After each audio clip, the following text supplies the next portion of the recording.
Assalomu alaykum. Bugungi obyektimiz nihoyasiga yetdi. Akfa'ni Max terim kotyullaridan Shivakini vodonagrevatellaridan foydalandik. Gaz montaj ishlari bo'ldi. Bu yerda faqatgina reduktorlar, gaz analizatorlarini tayyorlab qo'yganmiz. Biz bilan birgalikda elektromontaj ishlari ketyapti. Rozetkalarni chiqarib berishgandan keyin mijozimizga ishlashga tayyor bo'ladi kotyolimiz.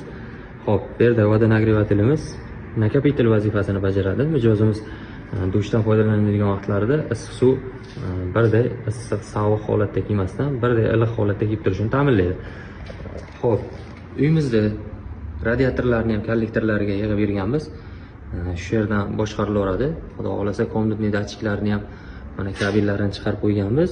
Ularni ham foydalanishga tayyor qilib yig'ib beramiz. Shu ishimiz qoldi. Magnitli dishlamator qo'yganmiz bu yerga. Magnitli dishlamator vazifasi o'zlaring bilsalaring kerak, bilmaganlar uchun eslatma.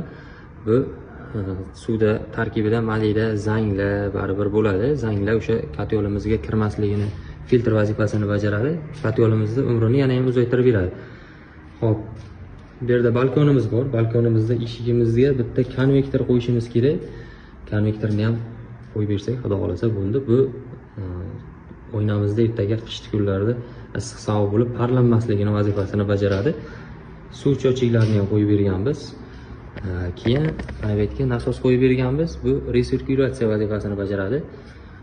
O'sha boyagidek klientimizga yana ham komfortroq bo'lishini ta'minlaganmiz. Kimga yana shunaqa xizmatlar kerak bo'ladigan bo'lsa, bemalol aloqaga chiqib ko'rasizlar. Eng chiroyli variantlarda eng tez fursatda qilib berishga harakat qilamiz. Sog' bo'linglar, salomat bo'linglar.